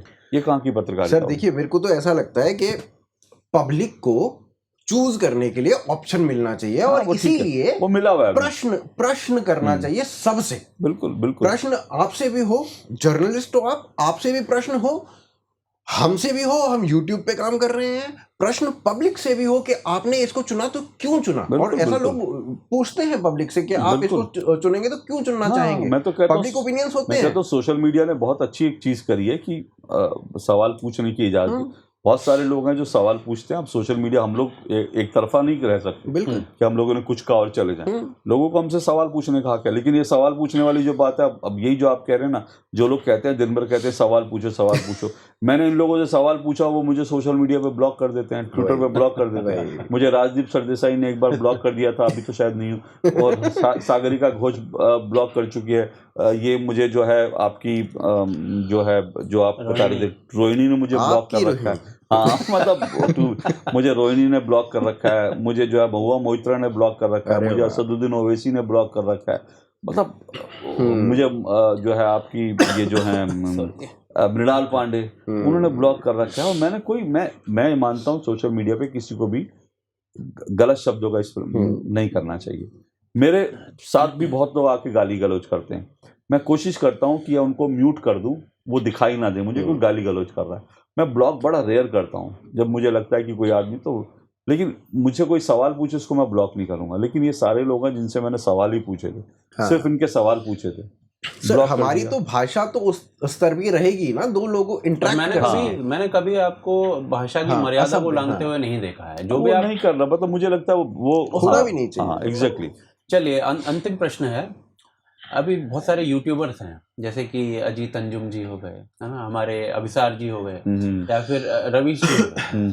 तो ये बेसिकली अभी हम थोड़ी देर पहले बात कर रहे थे, बरखा को तुम यहाँ पे भी भूल गए। विमेन एम्पावरमेंट नाम की कोई चीज नहीं है तुम्हारे अंदर, है? तो बरखा हो गई, बरखा जी हो गई। तो अभी ये सारे जो है ना, इनके, या फिर एक प्रज्ञा मिश्रा है, क्या नाम है? प्रज्ञा मिश्रा, राहुल, चलो जो भी है। अब ये लोग जो है ना, मैंने इनका देखा, ये अभी थोड़ी देर पहले हम बात कर रहे थे, हर हफ्ते हर महीने सरकार गिरवाने पे कि भाई इस तारीख को सरकार गिरेगी, ये सब चल रहा है। एक बात और इन लोगों ने कही, जैसे कि अजीत अंजुम हो गए, पुण्य प्रसून हो गए, विसार हो गया, रवीश ने तो खुले रूप से कही थी कि भाई इस अमुक व्यक्ति की वजह से हमारी नौकरी चली गई। वो बेसिकली प्रधानमंत्री की तरफ इशारा करते हैं। मेरा अंतिम प्रश्न यही है, आपको क्या लगता है इस चीज? ये प्रधानमंत्री के पास इतना समय है कि इन लोगों को, रवीश कुमार को कहे कि अरे रवीश कुमार को खाओ भाई, रवीश कुमार को हटाओ यहाँ से। देखो, एक चीज है, पहली बात तो एक बात समझिएगा, पत्रकारिता में हर समय में मुश्किल दौर रहा है। जर्नलिस्टों के लिए काम करने की मुश्किल रही है, सरकार से लड़ना, सरकार से भिड़ना हर दौर में मुश्किल रही है। और हर दौर का मतलब है, मैं कह रहा हूँ कि पंडित जवाहरलाल नेहरू ने भी ऐसा किया था, इंदिरा गांधी ने भी किया था, राजीव गांधी ने भी किया था। राजीव गांधी तो पूरा का पूरा कानून बना रहे थे कि कैसे आवाज दबाई जाए। हर दौर में होता है, और हर दौर में पत्रकारों की नौकरियां भी जाती हैं, ऐसा नहीं है। और ये आप उठा के देख लीजिए, और हर दौर में पत्रकारों को, संपादकों को झाड़ भी पड़ती है। फिर मैं संजय बारू की किताब का जिक्र कर रहा हूँ, संजय बारू की किताब पढ़िए, उसमें लिखा हुआ मनमोहन सिंह ने किस तरह से प्रणव राय को एक दिन कोई ऐसी रिपोर्ट चली गई जिसके बाद मनमोहन सिंह ने फोन उठा के प्रणव राय को ऐसे झाड़ लगाई कि प्रणव राय को लगा कि ये मेरे प्रिंसिपल हैं क्या, जिस तरह से झाड़ रहे हैं। ये सब हर दौर में होता है, लेकिन इसके बावजूद मैं ये मानता हूँ आज मीडिया जितना आज़ाद है उतना कभी नहीं था, और सोशल मीडिया ने, यूट्यूब ने सबको आवाज़ दी है। जहाँ तक नौकरी जाने की बात है, ये देश का एक बार फिर बहुत बड़ा फेक नैरेटिव झूठ है। पहली बात, पुण्य प्रसून वाजपेयी की नौकरी, लोग पुण्य प्रसून वाजपेयी के बोला कि हम मेरे को निकाल दिया, तो भाई साहब आप तो इससे पहले भी कई चैनल से निकाले गए हो, तब आपको किसने निकाला था? तब आपको किसने निकाला था? जब लालू यादव ने आपको सहारा से आपका बोरिया बिस्तर बनवा दिया था, तब आप तब क्या नरेंद्र मोदी थे? तब तो लालू यादव, मनमोहन सिंह थे। आप सहारा में आपको घुसने तक नहीं दिया, आपको कहा पैक करो निकलो। उसके बाद कई चैनलों से आप गए ना, क्रांतिकारी ज्यादा थे ना। आज तक में उनकी नौकरी क्यों गई? लाला आपका जो मालिक है, आपके मालिक को जो बिजनेस दे रहा है, आप उसी की जड़ें खोद रहे हो, तो आपको मालिक क्यों रखेगा? सही बात है। इसमें मोदी क्या करेगा बेचारा? आपको जो आदमी आपको अब आप देखिए, इसी तरह से आज एक और पत्रकार हैं जिनकी एबीपी में नहीं, जिनकी दैनिक जागरण में इसलिए नौकरी गई क्योंकि उन्होंने अरविंद केजरीवाल के खिलाफ कुछ लिख दिया था। अब और अरविंद केजरीवाल को लेकर उन्होंने ट्वीट कर दिया, उनकी नौकरी चली गई। क्यों? क्योंकि हर दौर में ऐसा होता है और हर सरकार में ऐसा होता है, ऐसा नहीं है। कर्नाटक में अभी बहुत सारे पत्रकारों के ऊपर वो आ रही है, ये सब चीज़ें होती हैं। लेकिन मैं फिर कह रहा हूँ, रवीश कुमार ये गलत फहमी में रहते हैं कि भाई अरे अडानी को चैनल खरीदना है तो वो क्या मतलब तुमको वो देख, मतलब तुम उस चैनल में रहते या तुम आज यूट्यूब बना रहे हो, क्या फर्क पड़ता है? तुम अपनी बात आज भी कह रहे हो, कल भी कह रहे थे, तुम पहले भी वही गाली दे रहे थे, आज भी वो अपनी आलोचना कर रहे हो। तो अगर तुम उसके चैनल में किसी कोने में पड़े रहते, क्या फर्क पड़ता?